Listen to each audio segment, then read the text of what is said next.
Greetings from Arkansas, where I'm staying at my in-laws' house, and it's currently about 30 degrees warmer than it is in Appleton. I'll be back next week, but this week we're canceling class participation because of the midweek reading period.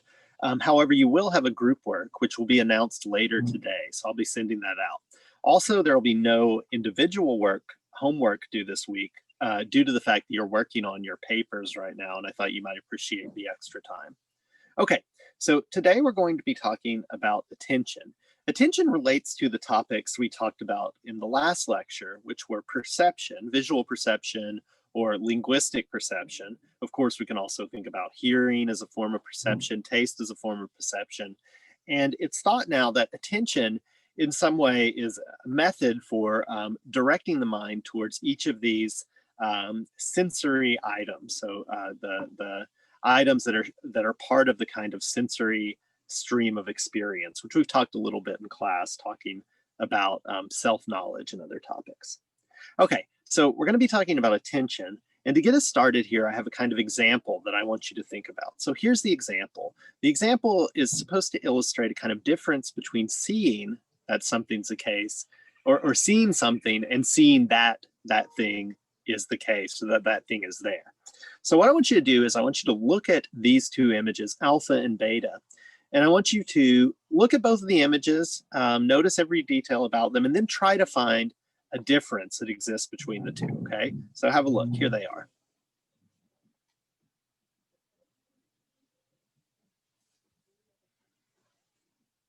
Okay, so perhaps now you've seen the difference between these two images. It is right here, this circle, this little circle is missing from beta, though it's present in alpha. So what does this show? Well, what this shows is, well, first of all, you looked at this image and presumably, you know, the light that's being emitted from the screen that's in front of you foveated on the lens of your retinas. That is, all of that light hit your retinas. And of course, we know that the modular systems of vision started producing a kind of three-dimensional representation of the world from that two-dimensional stimuli of light across your retinas. So presumably that representation of the world included the extra dot, we'll call him dot, that's in alpha, right? So in a certain sense, you saw that dot there. It was part of visual perception. But you didn't see that dot was there until you noticed the difference, okay? So there's a difference between seeing something and seeing that something is the case, right? Or to put it another way, presumably we can see a difference without seeing that there is a difference, right? So what is it that makes the difference? What is it that allows us to notice that this dot obtains in alpha and not in beta? Well, right, in order to see something, it's clear that one needs to do more than simply direct one's eyes towards that thing. So what is missing? And what is missing is the topic of today's discussion. So attention. This example, the example of the missing dot that you've just seen, is an example of what's called inattentional blindness, okay? And I'm going to talk a little bit about what this is in a second. It's mentioned in the article that you read on attention, but sort of off the cuff, and they don't go into a great detail about it. But there are lots of other examples of inattentional blindness too, not only caused by kind of like stable images we're looking at, but also caused by more realistic, lifelike experiences. So this is a YouTube video that demonstrates another example of inattentional blindness. So I want you to watch this YouTube video. It includes some instructions for you, and you do what the video asks you to do. So here goes. So I say this is a test of selective attention.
That may have played silently to you. And here again is the URL if you'd like to watch it with sound, but the sound wasn't really relevant to it.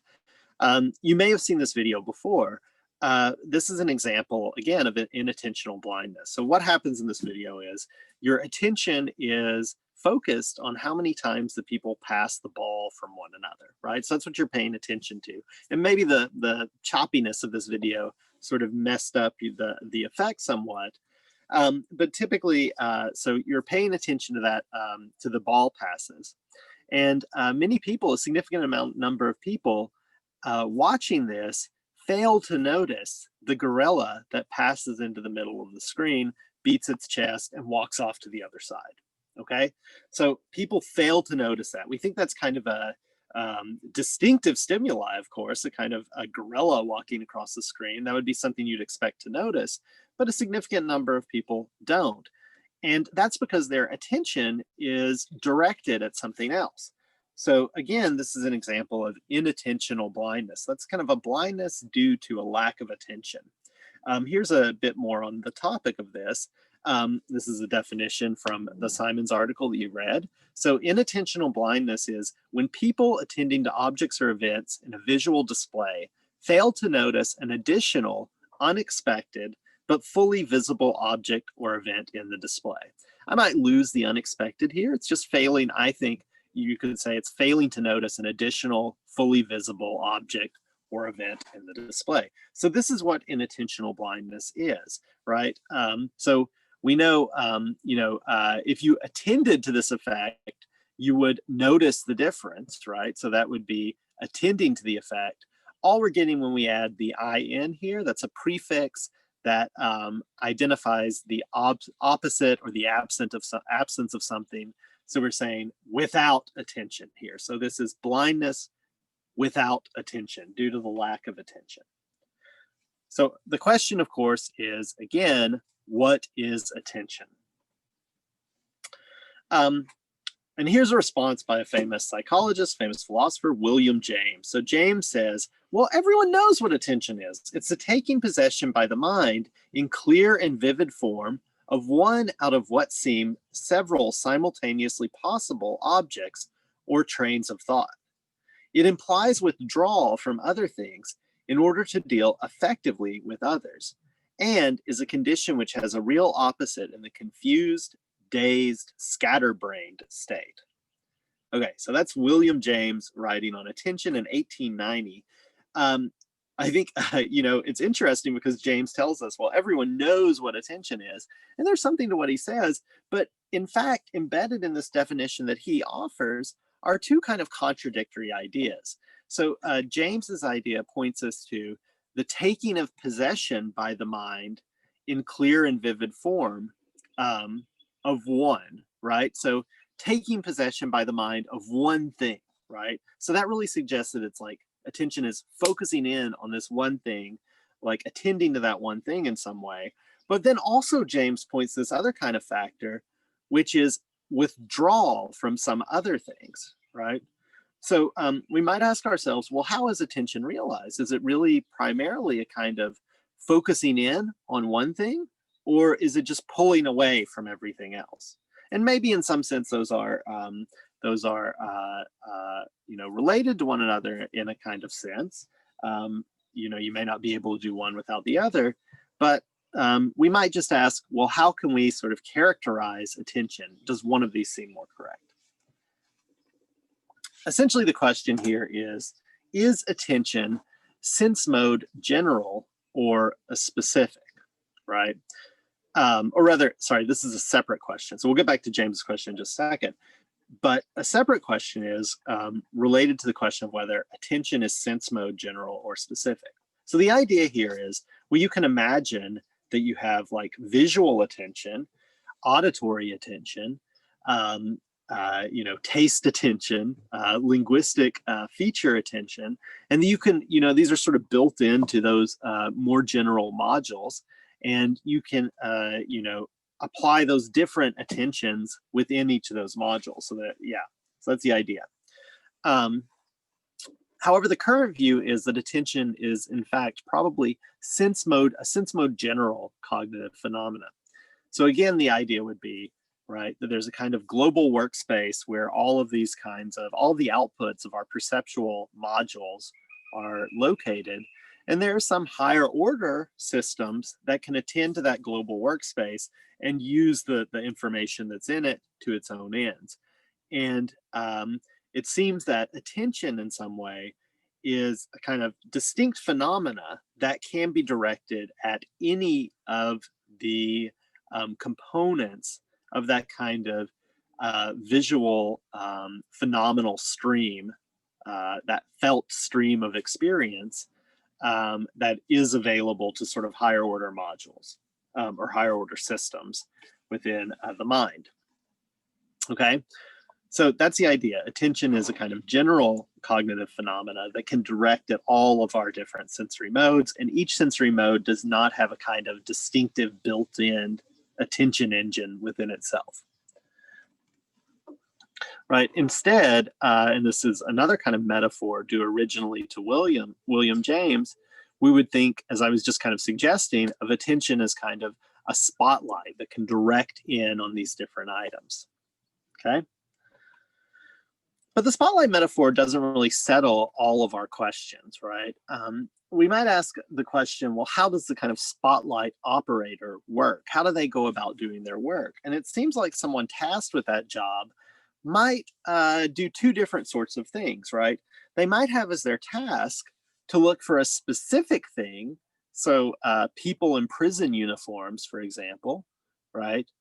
And we can imagine, you know, that attention works in this way, that we have a kind of attentional set that we establish, and those are the things we're going to look for, right? If you're trying to find your uncle at the train station, maybe you pay attention to people with mustaches because your uncle has a mustache, right?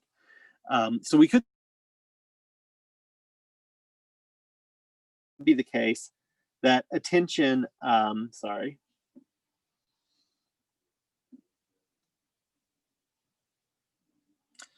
that attention looks for just anything unusual. So what attention does is it really isn't set to anything. It's not attuned to something, but if just something unusual pops up, it pays attention to that, right? And you know, back to the metaphor, a prison guard might use the spotlight in each of these ways. They might either, you know, sweep the yard to look around for people in prison uniforms, or they might just, you know, spot out individual things that look unusual. Okay. So essentially these two kinds of ways in which a spotlight might work suggest two different hypotheses for how attention itself could work. And so these two hypotheses are discussed in the literature. In the past in this class, we've read works that like specifically talk about these, but I haven't found anything that presents it in a very approachable way. So I'm just going to tell you a little bit about these two hypotheses, okay? So the two hypotheses for how attention works are the following. So one is called the distinctiveness view. And so what that view suggests is that salient and distinctive stimuli automatically capture attention, right? So here we think of the prison guard who's drawn to anything moving in the prison yard, and that just draws his attention. He points the light when he senses that something is moving in some part of the yard. Okay, so we might think of attention in this way, that it's automatically going to attend to salient and distinctive stimuli.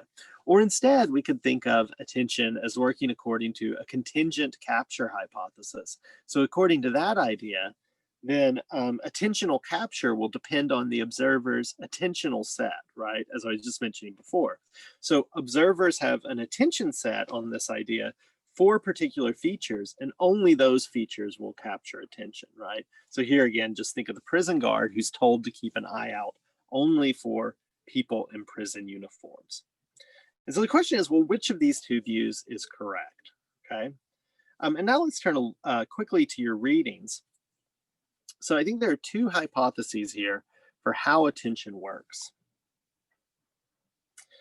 And yeah, again, so the question is, which of these hypotheses, the distinctiveness view or the contingent capture hypothesis, is more likely to be correct? And I want you to think about, as you prepare for your group work tomorrow and later in the week, whether the readings for today or for this week give us any clues to this. And I think as you ponder those questions, you can watch a presentation of one of the studies at this link. And I am not going to click this link right now. I'm going to let you enter it in and watch it yourself. I'll also send this out in the announcement announcing this lecture. But this is just a presentation of one of the door studies that you will have read in Simon's paper for today. So in these studies, essentially what happens is there are people working on campus, or someone stops a passerby to ask him for directions to a particular building. The passerby begins giving this person directions. Then the two of them are interrupted by two people carrying a door who walk in between them. Now, while the two people carrying the door walk by, the person at the front jumps off. The person who's been talking to the person receiving directions joins in and starts carrying the door. So now after the door passes, the passerby who is giving directions is presented with a new person, right? And oftentimes they don't notice the difference here, okay? So this is another example of kind of attentional blindness. And so the question is, does the discussion of the study, and remember there are two studies here, there's a second kind of study too, where the people who are asking for directions are now dressed up as construction workers. So do those two studies give us any insight into how attention works according to these two models we've been discussing? In other words, I want you to think explicitly about comparing the difference between the first and second study by Simons and Levin. So think about those two studies, okay? The one where the person asking for directions is just dressed up like another college student, and the one where they're dressed up like a construction worker. So think about those differences. They tell us any difference between these two. And specifically what I want you to think about here is how younger participants responded differently across these two studies.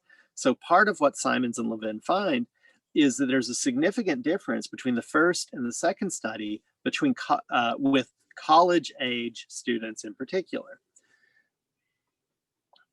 So I want you to think as you do this reading about, or if you've done this reading, just reflect back on it. What is it that explains this difference? And I want you to think about whether or not that favors the contingent capture hypothesis. And you'll be continuing to think about these ideas in your group work discussions this week. Okay. One other thing I forgot is I want you also to think about other factors, such as social, contextual, or so on factors that might lead us to attend to difference in different cases. So they'll tie in and make more sense, I think, when you get to the group work. Okay, I think that now is truly the end of this presentation. I look forward to talking with you all again next week, and I hope you have productive group work discussions. I'm meeting with some of you about your papers. If you'd like to set up a meeting to do that, please contact me. I have availability this week to do that. So don't hesitate to do that. I'm looking forward to reading your work. And again, I remind you that the Center for Academic Success has tutors that can help you with any kinds of issues you're having with your papers as well. Okay, have a nice break from discussion this week, and I will see you all next week. Goodbye.